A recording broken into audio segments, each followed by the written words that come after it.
Hello everyone, let's start today's topic. हम बात कर रहे हैं स्टैंडर्ड 12th के हमारे सब्जेक्ट की, इकोनॉमिक्स की। एंड इसमें लास्ट चैप्टर 5 हम जो पढ़ रहे थे पिछले लेक्चर में, उसी को मैं कंटिन्यू कर रहा हूँ। The topic is about poverty and which is a big concern for our country and we know that and we are fighting with it against it and we are trying to cope up. ठीक है, तो हम वो सब कर ही रहे हैं। तो क्या है एग्जैक्टली पॉवर्टी, कैसे मेजर होती है, वो यहाँ पे हम सब सीख रहे हैं। तो एब्सोल्यूट पॉवर्टी के बारे में हमने बात की थी लास्ट लेक्चर में। मैं आगे के टॉपिक पे चल रहा हूँ directly. And it is relative poverty. देखें, थोड़ा थियरी पढ़ते हैं फिर रिलेट कराता हूँ। In the concept of absolute poverty, the minimum consumption expenditure required for satisfying minimum needs is taken into consideration. ठीक है, but in the concept of relative poverty, the income inequality existing in different groups of people which are living in a society is considered. तो यहाँ पे बोल रहे हैं कि जो इनकम की जो इनइक्वालिटी है, कोई बहुत ज्यादा अर्न कर रहा है, कोई बहुत कम अर्न कर रहा है, तो एक ही सोसाइटी में रहने वाले लोग और एक ही सिस्टम में रहने वाले लोग जिनकी इनकम में इतना डिफरेंस है, वो इनइक्वालिटी को जब हम कंपेयर कर रहे हैं ना, तो रिलेटिव पॉवर्टी का कंसेप्ट आ रहा है कि इसके कंपैरिजन में रिलेटिव। ठीक है, वैसा हो गया।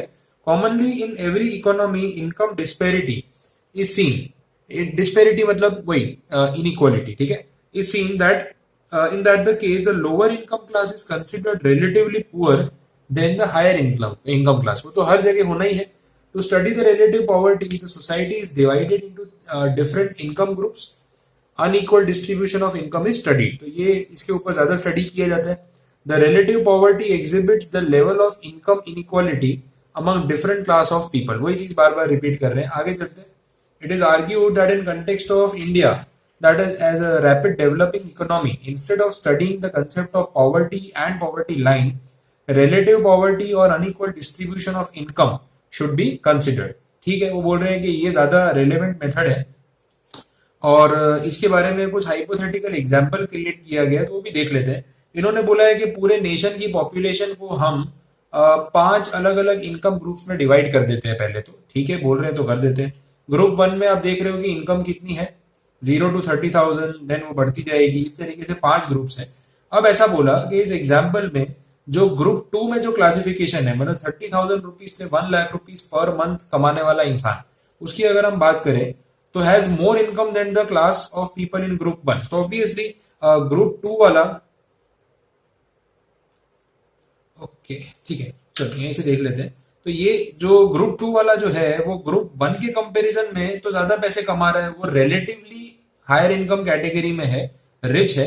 लेकिन अगर आप उसको कंपेयर करोगे इन 3 से, तो कहीं ना कहीं ग्रुप 2 वाला जो बंदा है वो बाकी के 3 लोगों से रिलेटिवली पुअर है। तो रिलेटिविटी, कंपेरिजन, ये यहाँ पे मैटर करता है। ठीक है, तो इस तरीके से हम मेजर कर सकते हैं कि कौन किससे गरीब है, कौन किससे अमीर है। ठीक है, वैसे हो सकता है। To measure the relative poverty or income inequality, generally the formation of income group, Lorentz curve and the Gini coefficient are useful। ठीक है, तो लॉरेंस कर्व और जिनी कोएफिशिएंट जो है वो यूजफुल हो सकता है यहाँ पे, और उसके थ्रू हम रिलेटिव पॉवर्टी और इनइक्वालिटी को कंसिडर कर सकते हैं। अब इसके बारे में अभी तो कुछ पढ़ाया नहीं है। अगर ये कर्व के बारे में और कोएफिशिएंट के बारे में आगे कुछ स्टडी आएगी तो ये हम रिलेट करेंगे, अदरवाइज फिर बोर्ड एग्जाम्स के लिए इंपॉर्टेंट नहीं है। आगे बढ़ते हैं। Indicators of poverty, the level of poverty and their components are called its indicators. देख लेते हैं। Various factors showing poverty are known. Indicators are useful to know poverty levels of poverty. With this we can know the nature and the measurement. The indicators of poverty are as follows। देख लेते हैं वो कौन कौन से measures हैं, कौन कौन से इंडिकेटर्स हैं जिससे हम पॉवर्टी को मेजर कर सकते हैं। तो सबसे पहले low per capita household consumption expenditure. ठीक है, देखें क्या होता है। लो पर कैपिटा मतलब पर पर्सन, उस तरीके से house hold consumption expenditure. House hold consumption मतलब घर में इस्तेमाल होने वाली चीजें, उसका जो खर्च है उसकी बात हो रही है। पर capita household expenditure is the amount of income a family spends. क्योंकि हाउस होल्ड है ना, तो उन्होंने पर कैपिटा मतलब फैमिली से रिलेट किया है। तो एक फैमिली जितना एक्सपेंडिचर करती है गुड्स के और सर्विसेज के कंजम्पशन पे ऑन एन एवरेज, उसको हम यहाँ पे इस कैटेगरी में काउंट कर रहे हैं।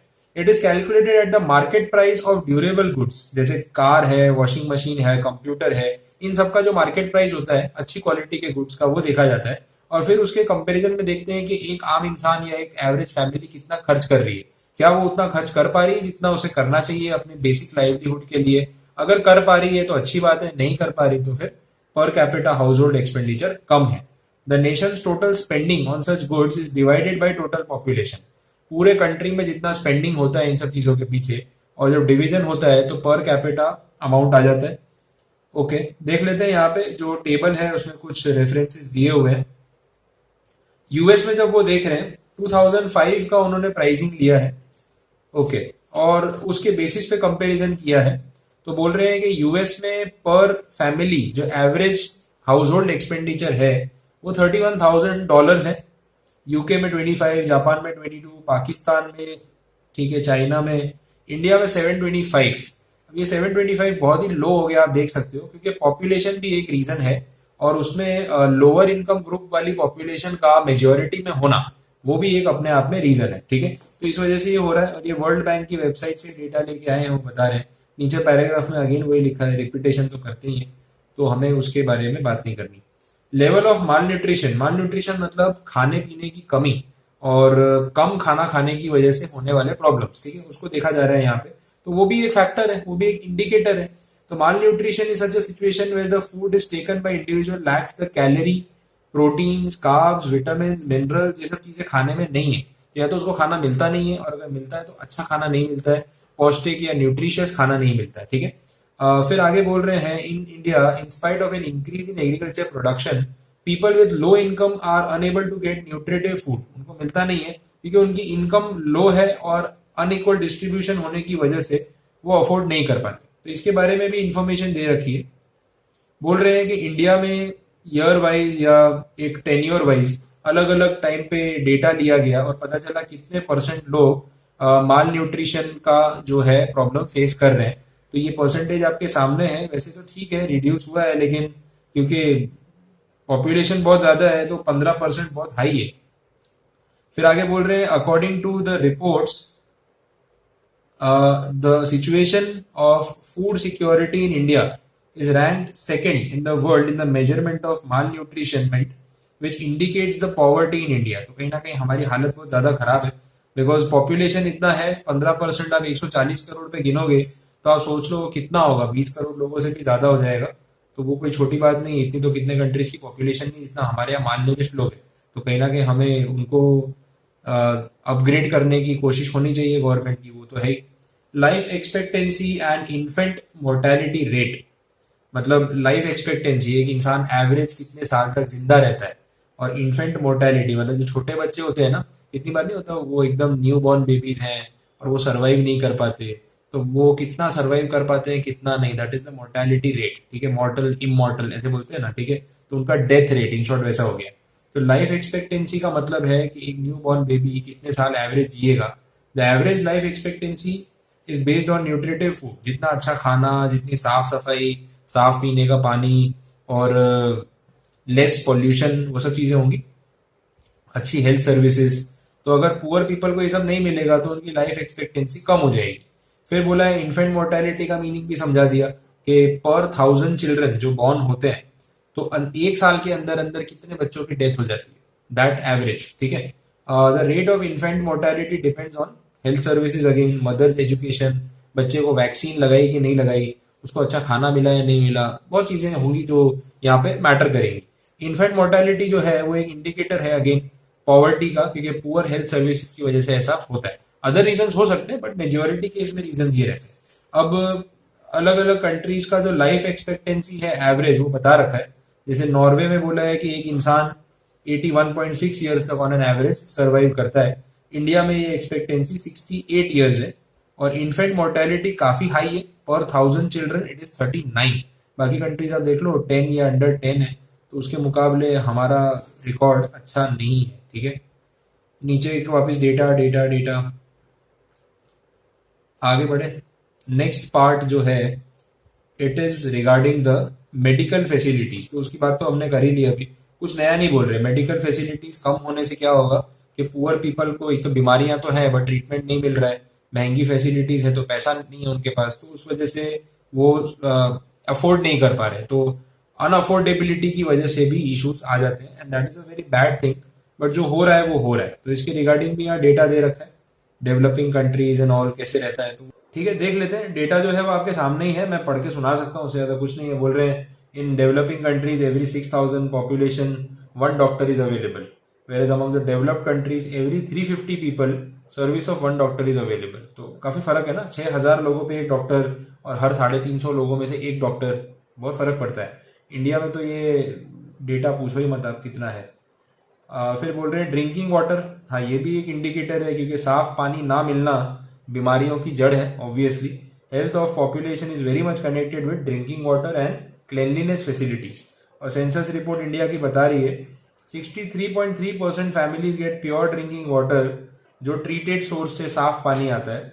8.67% फैमिलीज ऐसी हैं जिनको अनट्रीटेड टैप वाटर मिलता है और 26% पीपल को जो है अदर सोर्सेज से पानी लाना पड़ता है, जैसे कुएं से या हैंडपंप से या ट्यूबवेल से या फिर स्प्रिंग रिवर से, जहां से उनको मिल गया वहां से. तो है ऐसी सिचुएशन, क्या करें. 26% ऑफ 140 करोड़, अगेन कितना बड़ा नंबर है आप सोचो, 1/4 पॉपुलेशन. ओके, तो वाटर बॉर्न डिजीज, पानी से होने वाली बीमारियां, वो तो होने ही वाली है. फिर टॉयलेट्स की सुविधा. अब इंडिया में कोशिश की जा रही है कि जो टॉयलेट्स हैं वो बनाए जाए, लोग जो ओपन डिफिकेशन वाला जो इशू था उसको कम किया जाए. और सरकार ने कहीं ना कहीं इस पर बहुत अच्छा काम किया भी है, नो डाउट. हमें उस चीज़ को अप्रिशिएट करना चाहिए कि टॉयलेट्स बनवाने का काम पूरे इंडिया में विलेजेस में भी हुआ और सिटीज़ में भी हुआ और पेड बेसिस पे आप वॉशरूम यूज़ कर सकते हो, वो भी हुआ. And they are trying to maintain it to the best. तो मूवी भी बनी थी इसके ऊपर अक्षय कुमार की, आपको ध्यान होगा, टॉयलेट. तो उसका इंटेंशन वही था, ये बताना कि घर में बाथरूम नहीं होना चाहिए, आपको खेतों में जाना पड़ेगा वॉशरूम करने के लिए. तो ये सब बहुत पुरानी और बुरी चीज़ें और इससे कहीं ना कहीं पोल्यूशन फैलता है, तो ऐसा नहीं होना चाहिए, ये बोला हुआ है. आगे बढ़ते हैं. Classification of slum families with toilet facilities. Okay, total families 100 और घर के अंदर 66% लोगों के पास टॉयलेट है but 34% are without that facility. तो इसको हमें इम्प्रूव करने की बहुत जल्दी ज़रूरत है. ठीक है, नेक्स्ट देखें. हाउसिंग, अपना घर, ठीक है, वो भी तो एक बड़ा इशू होता है ना. तो पॉवर्टी के बारे में बोला है कि यार जिसके पास पैसे नहीं है वो अपना घर क्या बनाएगा. तो हाउसिंग फैसिलिटी भी इंपॉर्टेंस रखती है. डेवलपिंग कंट्रीज के पास हाउसिंग फैसिलिटी नहीं होती है, लोग स्लम्स में रहते हैं, हट में रहते हैं, झोपड़ियों में रहते हैं. तो कहीं ना कहीं उससे भी पॉवर्टी पता चलती है कि यार लोगों के पास अपने घर नहीं है. तो हाउसिंग के बेसिस पे और उसके कंस्ट्रक्शन के बेसिस पे और घर में पानी है या नहीं, बिजली है या नहीं, ये सारे फैक्टर्स के बेसिस पे भी पॉवर्टी का एक मेजरमेंट डिसाइड किया जा सकता है. तो दीज आर द इंडिकेटर्स, ऐसा हम बोल सकते हैं. आगे बढ़ते हैं. Electricity consumption. हाँ, कितनी इलेक्ट्रिसिटी आप कंज्यूम कर रहे हो उस पर भी तो डिपेंड करेगा, क्योंकि गरीब पब्लिक आधों के वहाँ लाइट है नहीं, आधे इलेक्ट्रिसिटी अफोर्ड कम कर पाते हैं तो बचा बचा के यूज करते हैं कि इससे ज़्यादा बिल आया तो हम कैसे भरेंगे. वो सारे मैटर्स भी तो होते हैं ना. इसके बाद है एजुकेशन. इसके बारे में तो अब ठीक है, इम्प्रूवमेंट तो है नो डाउट, लेकिन इलिटरेसी का रेट अगर हाई हो तो वो भी शो करता है कि पॉवर्टी है, कि लोग अपने बच्चों को पढ़ा नहीं पा रहे. तो वो राइट टू एजुकेशन और वो सब जो चीज़ें होती है ना, उसको बहुत ज़्यादा इम्प्रूव करने की कोशिश की जा रही है. ठीक है, कि भाई लिटरेसी रेट बढ़ाया जाए. नो डाउट स्टेट लेवल पे भी गवर्नमेंट अच्छा काम करने लगी है. साउथ में तो वैसे भी एजुकेशन की वैल्यू हाई है. आप अगर ईस्ट साइड पे जाओगे तो भी वो एजुकेशन को इम्पोर्टेंस अच्छी देते हैं. और बाकी स्टेट्स में भी, अभी दिल्ली में गवर्नमेंट ने काफ़ी अच्छा काम किया सरकारी स्कूलों पे. तो वो सब सीखने जैसी चीज़ें हैं. तो कहीं ना कहीं धीरे धीरे एक सिंसियरिटी आ रही है उस तरफ. तो होपफुली कि एजुकेशन पे ध्यान दिया जाएगा और हमें तो एटलीस्ट हमारी एजुकेशन पे ध्यान देना ही चाहिए ताकि हम कहीं ना कहीं अपने आप को डेवलप कर सके. तो it is very much necessary. ठीक है, unequal distribution of income and poverty. अब ये वापस आ गया डेटा. नया कुछ सिखा रहे हैं तो मैं सिखा रहा हूँ, रिपीट है तो फिर मैं भी क्या करूँगा. देखो दिया हुआ है, share of the actual national income to top 1% rich class. मतलब जो पूरे कंट्री की एक्चुअल नेशनल इनकम है उसमें जो 1% रिच क्लास है ना, उसका कितना हिस्सा है. मतलब जो रिच पीपल है वो ज़्यादा कमा लेते हैं. तो देखो इंडिया में क्या सिचुएशन है. 2012 में ऐसा था, इंडिया की जो नेशनल इनकम थी, पूरे इंडिया की इनकम, 100% लोगों की इनकम, उसमें से 12.6% इनकम सिर्फ 1% लोगों ने कमाई थी, मतलब जो सबसे रिच है. तो बाकी के 99% लोग जो हैं, ठीक है, वो 99% लोग सिर्फ बाकी की 88% नेशनल इनकम आपस में बांट रहे हैं. मतलब वो अमीर अमीर होता जा रहा है, गरीब के पास पैसा नहीं आ रहा है. वो सिचुएशन यहाँ पे देखने को मिल रही है और ये इकोनॉमिक सर्वे 2015-16 का है, कोई बहुत ज़्यादा पुराना भी नहीं है, ठीक है। और ईयर जो है रेफरेंस का वो 12 का है, नो डाउट डेटा 12 का है, बट सर्वे 15-16 में हुआ।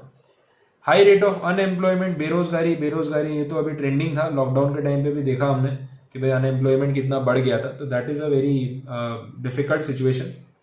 फिर कॉजेज ऑफ पॉवर्टी है। अब देखो इंडिकेटर्स यहाँ पे खत्म हो गए, ये पार्ट हमने देख लिया कि भाई इंडिकेटर्स ऑफ पॉवर्टी क्या थे और किस बेसिस पे पता चल रहा था। अब हम देख रहे हैं कॉजेज ऑफ पॉवर्टी। देखें यहाँ पे कितना कंटेंट और है, अगर ज़्यादा है तो मैं थोड़ा ले लेता हूँ, नहीं तो फिर अपने नेक्स्ट लेक्चर में कवर कर सकते हैं, ठीक है, हो जाएगा, चलो ज़्यादा नहीं है, एटलीस्ट थोड़ा बहुत तो अपने पॉवर्टी के ऊपर बात कर ही सकते हैं। देख लेते हैं, नेक्स्ट 5 मिनट्स एटलीस्ट ट्राई करते हैं कि कवर कर लें।